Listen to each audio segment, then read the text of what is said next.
Hey, good morning. I'm Dr. Stites, Chief Medical Officer here at the University of Kansas Health System, and this is our special monthly version of what open mic's called Show Me the Science. Big deal.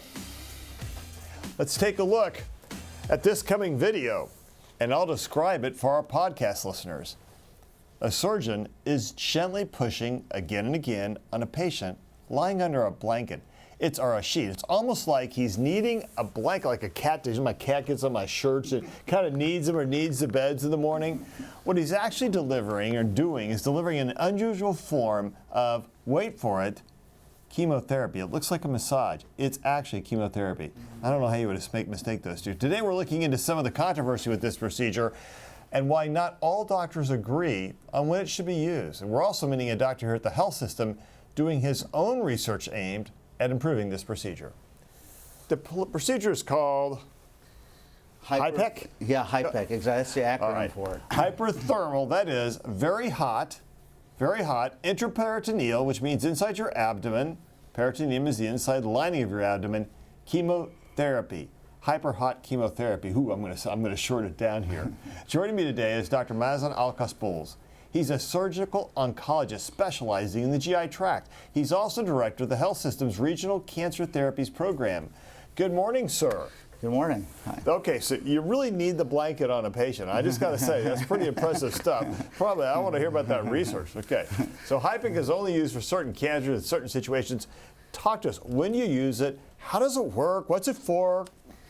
Yeah, you know, it addresses a certain kind of metastasis or spread. When you think about an organ within the abdomen that has cancer in it, the way we usually think of it is that the cancer cells get in the bloodstream, they travel in the bloodstream, and then they go inside an organ, like the liver, for instance, and it gets into the meat of the liver, and it forms little tumors. Well, there's a certain other kind of spread, and that's called peritoneal carcinomatosis, very fancy words, but that just means where the actual tumor has penetrated through the wall of the organ, and it just sheds cells, seeds, think of them as seeds, and those seeds are floating around the abdomen.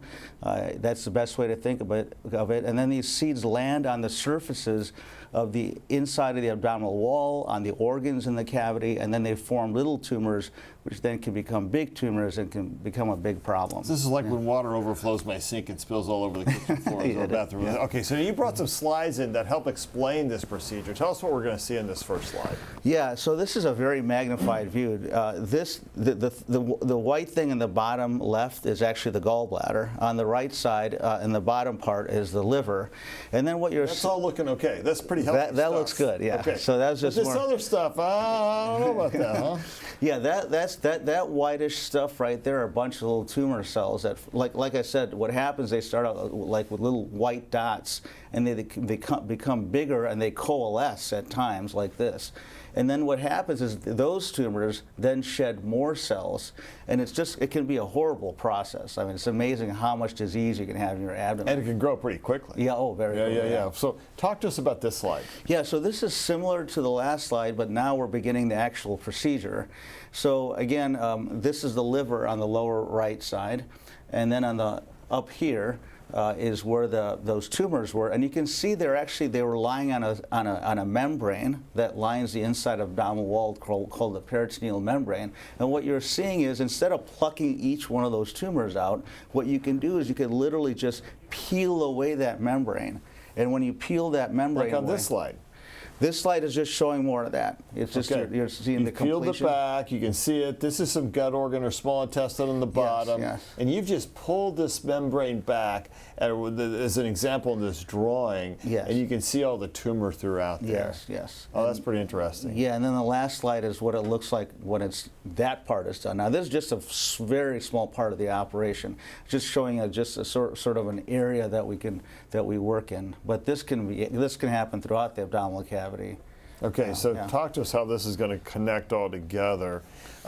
We have some video of you and your team in the OR. Talk us through this HIPEC procedure. I think this is where you do a little kneading, right? Like you're kneading the dough here. Yeah, the kneading is actually later, but so what you're seeing here is we're putting tubes in. So once the hard part of the operation is not the actual HIPEC part. Now that can be hard on the patient. But the getting all the tumor out is the hard part. That can take anywhere from like 6 to 12 hours.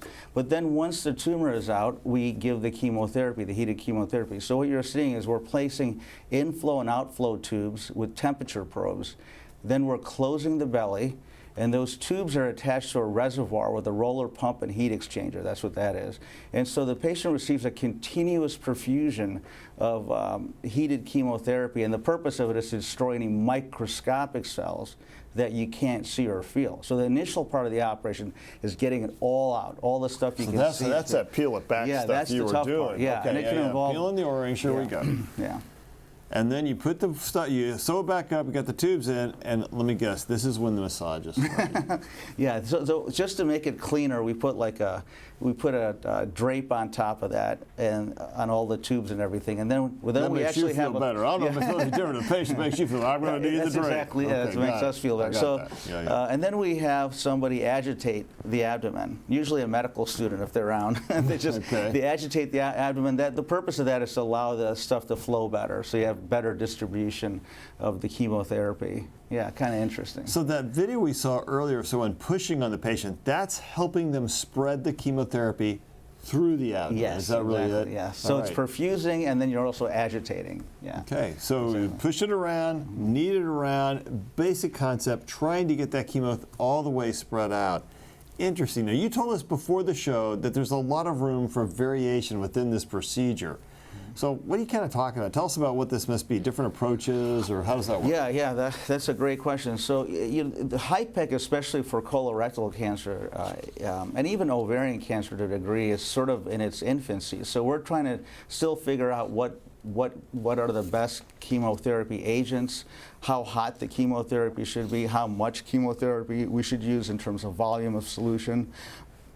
The dosing, and also there's a lot out there now about not necessarily using liquid. There's actually now a vaporized chemotherapy. So instead of putting fluid in there, you actually put vaping gas. The abdomen is what I hear you saying. Yeah. I don't know about that. I'm a lung doctor, but now you're vaping inside the belly. Got it. All right.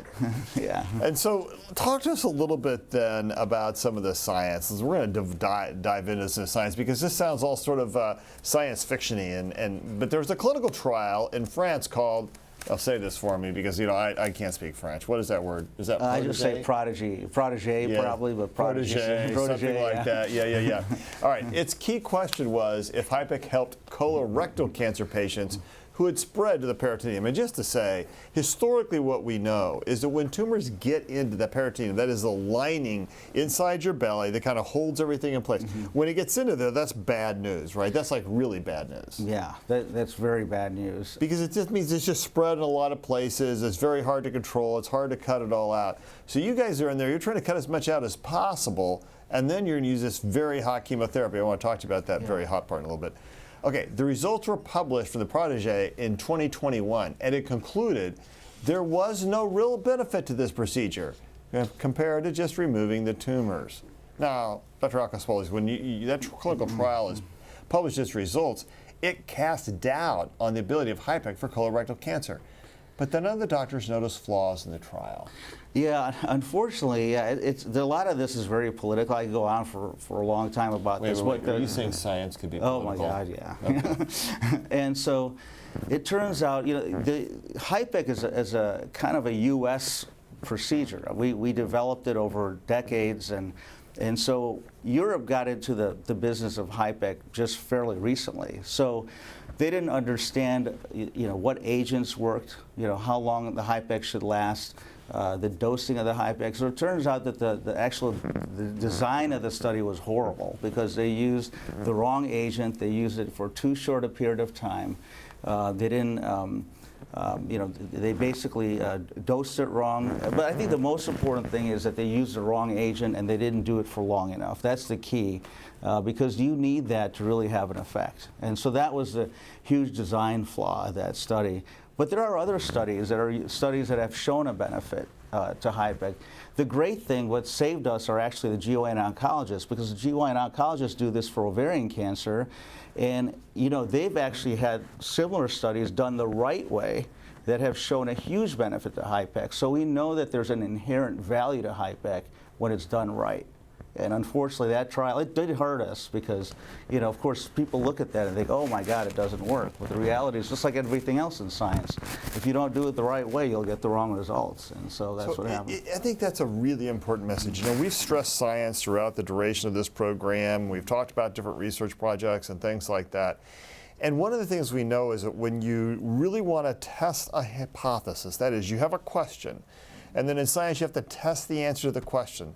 And when you get something new, a new idea out there, you have to test it in 1,000 different ways. And sometimes you can test it in a very basic science lab at a very cellular or subcellular level. Sometimes it's in animals, and sometimes it's in other forms of research lab. And then you get it into people, and then you start looking at it in humans, you say, is it working?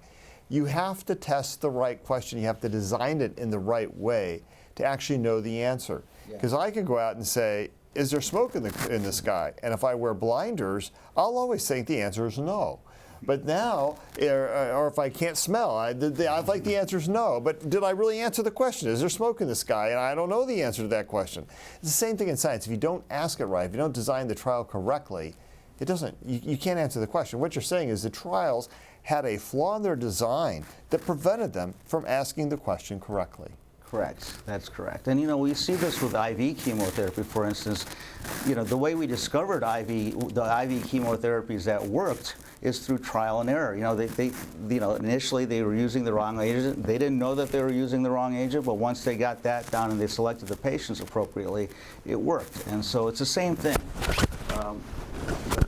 But unfortunately, what happened, and you know, we're trying to design a U.S. study now, just to answer that question. I think your microphone fell off, so nobody's hearing what you just said. So I'm going to repeat it. You fix your microphone. You say, basically, you have to design the study to do it correctly, and now other groups are designing the same study in the U.S. because it showed benefit in the GYN patients, yes, and the people who have gynecologic malignancies, ovarian cancer, uterine cancer, especially ovarian cancer, I think. And so then it gets into this question of, can it benefit some of these other cancers that I know you have to tackle? And you're doing some of that research yourself. Talk to us a little bit about that. You know, the thing about HIPEC is for HIPEC centers, a lot of people feel not adding HIPEC is actually unethical, believe it or not. So wait, the studies in France said it doesn't work, and the studies in the U.S. are saying it's unethical to not do it. Okay, we have a little bit of difference of opinion here. Well, that's the politics, right? That's like the politics. And so my study actually, we're studying two different arms. One arm is a very loose standard that we're using in the United States, using a chemotherapeutic agent called mitomycin. Then the other arm uses a different agent called melphalan. So they're basically, it's just like the Prodigy trial. It's a, you know, you either, it's a flip of the coin. You either go into one arm or the other arm, and then after we get 100 patients and we're getting pretty close, we compare the two regimens to determine, you know, which is, if there's any, whether there are any safety issues and whether there's any difference in efficacy, meaning, survival over a certain amount of time, how long people survive, things like that. And so we're not even testing against not using it because you're pretty convinced that it works and we should be using something. We're just not sure which drug it is. Yeah, it's unfortunate because, I mean, now we have to design a study.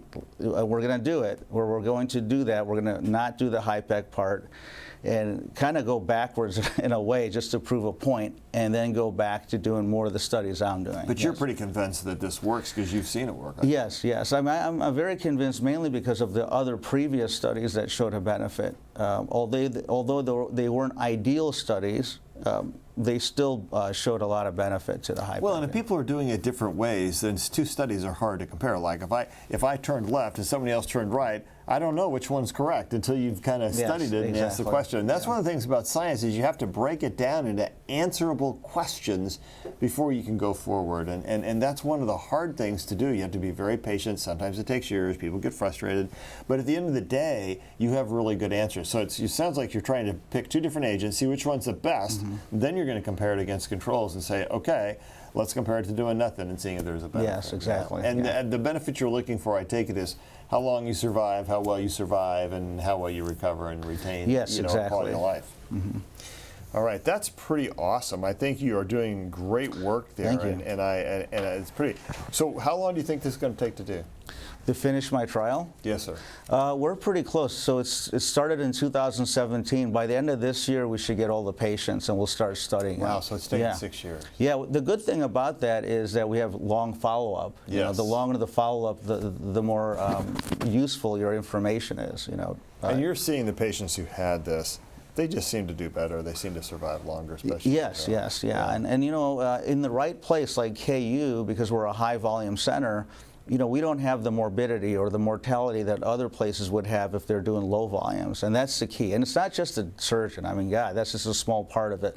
The nurses, the ICU people, the interventional radiologists, a whole team effort. That we all know about how these patients recover and the complications, and you know, it's incredible how well that works in a place like KU. Yeah. You know, I do say that. I think when you get to these large academics and you start studying patients, you get some things that are, you get things that are just a little bit different. And those are the way we say before, faith, hope, and science.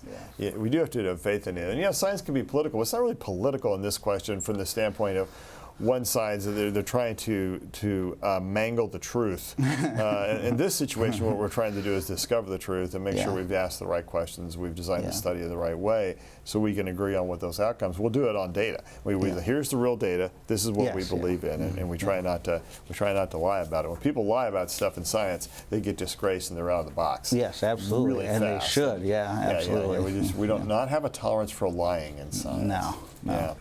All right, well, if you have questions about HIPEC or cancer, please send them in. The methods on how to do that are on your screen, Facebook, YouTube, Twitter, or email. We're here to answer them. We're going to change now and talk with Doc Hawk in just a minute. Yeah. We're about the COVID count today. Hawk, it's staying low. I love it. It is, you know, but I'm glad the tolerance for lying in science and medicine is not there, as opposed to maybe politics. Yeah. But yes, right now, continue to have good single digits for active cases in the health system here. 17 total cases, 8 active, 1 in the ICU, 1 on the ventilator. I keep hoping it's going to drop any further, but you know, I still have some patients I'm seeing, Hawk, in which they're sick with long COVID. And you know, even if you think, okay, well, the numbers are better, we're hoping there won't be a wavelet, we'll see, but at the end of the day, man, don't get sick. Try to avoid it as best you can. If you do get sick, take care of yourself. Take Paxlovid if you're all at risk, if you're over 60, because clearly long COVID is a bad thing and it's still out there.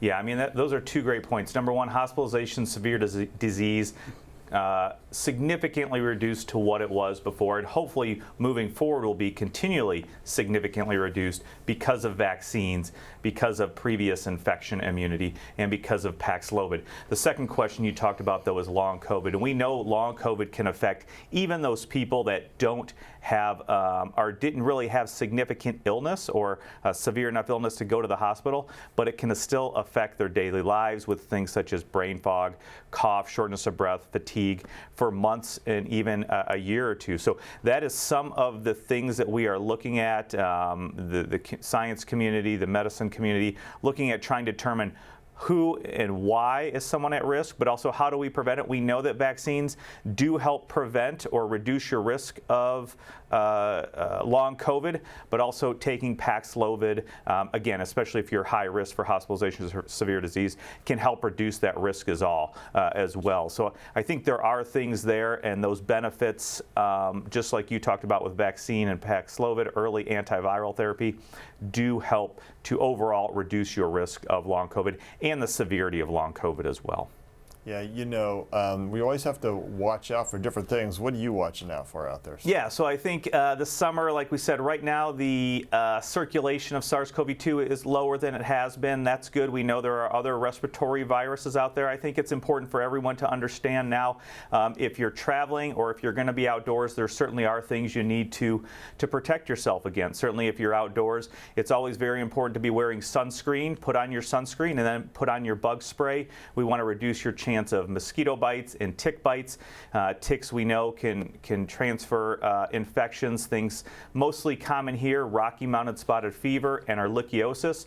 Much less common and rare is certainly Lyme disease, but we know that those diseases can be transmitted. If you're traveling, it's always important to watch out for things such as GI illness. We hear about these on cruise ships all the time, but really if you're traveling in any high traffic area like an airport or a train station, you are going to be at risk. So it's very important, just as you said, Dr. Stites, to always take those pillars of infection prevention with you wherever you go. This includes hand hygiene. It's quite important to continue to maintain very good, adequate hand hygiene no matter where you're at. So those are the big things that we are concerned with right now in the infectious disease community. But unfortunately, we have things that it's more difficult for us to control right now. So I'm wondering, what are you most concerned about? Because we've seen some headlines. Yeah, thank you. I think the smoke coming out of Canada is not such a great thing, right? We know that it's bad for patients who have lung disease to go into smoky bars or inhale or to vape and all those things. And essentially what's happening is the skies are becoming smoky bars. And it's from the wildfires out of Canada and up in the great north there. But the jet streams pulling that smoke down. It's more affecting the northeastern United States. I think New York City may have some of the worst air quality on record right now, or in the world. And so we have to be cognizant and vigilant about it. The answer is this. Watch ozone alerts. Watch for how smoky and it smells outside, how cloudy the skies are. If you're at all concerned, if you have underlying respiratory disease, stay inside. That's really the answer. You have to stay inside, stay in an air-conditioned environment, stay in air that's filtered, because that will keep you safe until those breezes and that smoke subsides a little bit. Fortunately, the Kansas City area is not thus far as affected by it. That jet stream dips a little south. That could change. But for right now, it's a challenge. And so, adding on to that, we certainly know and understand that the masking in many communities, especially in Asia, where we know some of the air quality is quite bad, masking is quite popular throughout the year. So do you have any recommendations for people that are traveling to certain specific areas like the Northeast, or just here in the summer in general, for wearing masks to help prevent or reduce your chance of getting some of that particulate matter? That's a great question. Thank you. It's about the N95 and the KN95 masks. Simple face masks do a little bit of good, but really what you need is particulate matter. In order to do that, you're going to have an N95 or KN95 mask. They really do help, and that's what you see people wearing in those pictures in more polluted areas. And I think for those especially who are challenged by respiratory disease, if you do go outside, that's probably the answer. I don't think we're at that level in Kansas City right now, but it's something we're going to have to keep an eye on. Again, all it does is take that jet stream a little south, and suddenly we can be in that. But I think for people going in the Northeast or really polluted areas like that, that's probably the way to go. All right, so thank you. Good conversation. Hey, we want to take a moment to highlight some of our sports medicine doctors. The Super Bowl Kansas City Chiefs visited the White House this week. I enjoy it. Football's not playing right now. This is as close as I could get, so I had to watch those videos. The team doctors from the health system also tagged along. In this photo, from left to right, you're looking at Scott Mullen, Paul Schreppel, J.P. Darsh, Luke Thompson, and Brian Vopat. They represent the health system well. They're doing a great job there. Fortunately, unlike Patrick Mahomes, they did not have to tackle Travis Kelce. Kelce, as he got too close to the mic, I don't know if we could ever let him on open mics. What to think about that? All right, Alexis Del Cid, let's see what kind of community questions we have today. We have a good one from Yen Liang. Yen wants to know, can patients who have had peritonitis or previous abdominal surgery receive chemotherapy through the abdomen when needed? Good question. Oh, so if you've had a history of peritonitis, but now you're better, yes, you still can get the chemotherapy, as long as your peritonitis is better now from whatever caused it before. Yes. Okay. Jean has a question. Jean wants to know, why does the chemo need to be hot? Would room temperature or cold chemo work? That's a great question. Why is it hot? Some like it hot, so to speak. Well, there are a lot of reasons, a lot of things that people don't realize. The heat itself kills cells, kills cancer cells. So we know that if you just put warm or hot water alone, that will kill cancer cells. But more importantly, the hot water causes the chemotherapeutic agent to actually penetrate deeper into the tumors. Okay. And just as importantly, it potentiates the effects of the chemotherapy. So the chemotherapy is more effective. Okay. All right, so this that's is a like great dish question. soap. What you're saying is like dish soap. You know, if you Yeah. put your dishes into cold water with the soaps, A, soap doesn't work, and B, it's hard to. You get some hot water going in there, and all of a sudden, sinks. There you have it. You're saying we're really just treating the abdomen as a sink, right? And we're just putting the dish soap in. I guess so. Okay. Got it. Oh, that's interesting. Alexis. It's one way to put it. Oh, there you go. Taylor wants to Live long know, and prosper. does HIPEC chemo cause the same side effects as normal chemo? Yeah, that's another great question. You know, we didn't get into the science of this very much, but when you give IV chemotherapy, there's a barrier between the bloodstream and the peritoneal cavity. Because of that barrier, that's why IV chemotherapy doesn't work very well on peritoneal disease. However, we can take advantage of that barrier and give a very high dose of the heated chemotherapy in the belly to kill those cancer cells. The side effects, there is a little bit of leakage of the chemo into the system. So you have like the mild chemo effects that we're used to hearing about, like, you know, being tired and nauseated, things like that. But more importantly, this is the big side effect of the HIPEC, is that the heat in the chemo, it stuns the nerve endings of the gut. So it takes a while for the bowels to work normally, literally about 2 months until they completely recover. In other words, you have to eat differently. You have to eat smaller, more frequent meals to get through. If you eat too much, it'll overwhelm the gut and you'll end up vomiting and having cramps and things like that. So that's a great question. So steak and potatoes out, mashed potatoes in is what I hear you saying. Or just a little bit of steak and A little potatoes. bit of steak and potatoes. Okay, got it. Well, that's pretty fascinating. You know, Yeah. heated chemotherapy. Who knew it could be a Yeah. weight loss aid? Yeah. Right? Not meant for Dr. weight Stites, loss. you So were there you go. You were I'm on calling the fire today. stomach Watch out. a I'm really sink? hot. I'm really hot. Yeah, I did. I just called the belly, the peritoneum a kitchen sink. Okay, Don't well, check Lynn the has science of this. that out. That's not science. Well, Lynn has this to say. She's piggybacking on what you just said. She says, I've heard a doctor call the abdomen a black box, meaning they can't tell what's in there until surgery. Is that true? Yeah, it actually is, and that's why that's a great question too. That's why when tumors originate in the abdomen, that's why it's dangerous. You can't see them, right? So by the time they're symptomatic, they're often already advanced. So that's why we call it a black box. You can have all kinds of badness occurring, and you would not know it. For instance, if you have breast cancer, you know, you can get a mammogram, or you can get do an exam and feel a tumor. With melanoma, you can see a skin lesion. So in other words, it is a black box. You don't know what's happening in there. You know, now some people get CTs for other reasons, and things are caught early just by chance. But in general, that's why the abdominal cavity organs are dangerous sites of tumors. Good question. Interesting. Interesting. These are some great questions. other I'm sure we're questions, going to Alexis? continue to get questions. Right now, no. However, you know we get these questions throughout All right. the day sometimes, so I might have to You know hit you what? both up on email with the other ones. Yeah, no It's all problem. good because some people are going to ask about my belief that the kitchen sink is really inside your abdomen, but I think it's pretty relevant. So just a quick question about you a little bit. How did you get into this field? How did you land where you are? That's a good question. Yeah. So when I got here, there was a person here that had been here a long time. His name was Dr. Jewell. He was kind of my mentor. Yeah. He was built. He's a great man. Yeah, he's a great guy. Helped We're still, helped yes. start a cancer center, as a matter of fact. Yeah, absolutely. He's a good guy. We're still friends. So he sort of just started doing this. And so I started doing this with him for a couple cases, and then I sort of thought it was interesting. I started going to meetings, national meetings, and I found it fascinating. It's one of those areas in surgery we're still sort of in the infancy. We're still trying to figure it out. That's what makes it exciting. You know, it is one of the fun things about medicine is when you get to be at the forefront of development like that. Yeah, it is. I had an attending back when I was starting in the cystic fibrosis field, 30 years ago, and he used to tell me, Stites, what you're doing in cystic fibrosis, it's about 50% witchcraft and 50% science, and he was right. And the average life expectancy was 17 or 18 years of age because we just didn't know a lot. We were trying different things, and here we are 30 years later. And now the life expectancy is 42 years old, but climbing rapidly because of new drug therapy. And I think people born today with CF have a much different story in front of them.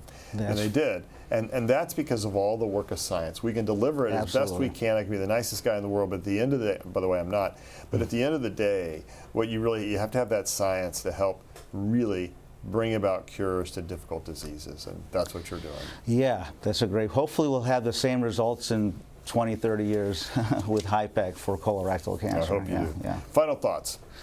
Yeah, my thoughts are, first of all, I think it's important that the community knows that this is available here, or certainly the referring doctors know about it now, but the more educated you become in this, I think, a lot of this is patient driven, believe it or not. So the more patients hear about this, they actually ask their doctors about it, and they get referrals here, because we still miss a tremendous number of patients that could benefit from HIPEC. In fact, I think we only see like 15 to 20% of all patients that could benefit from HIPEC. That's the sad truth.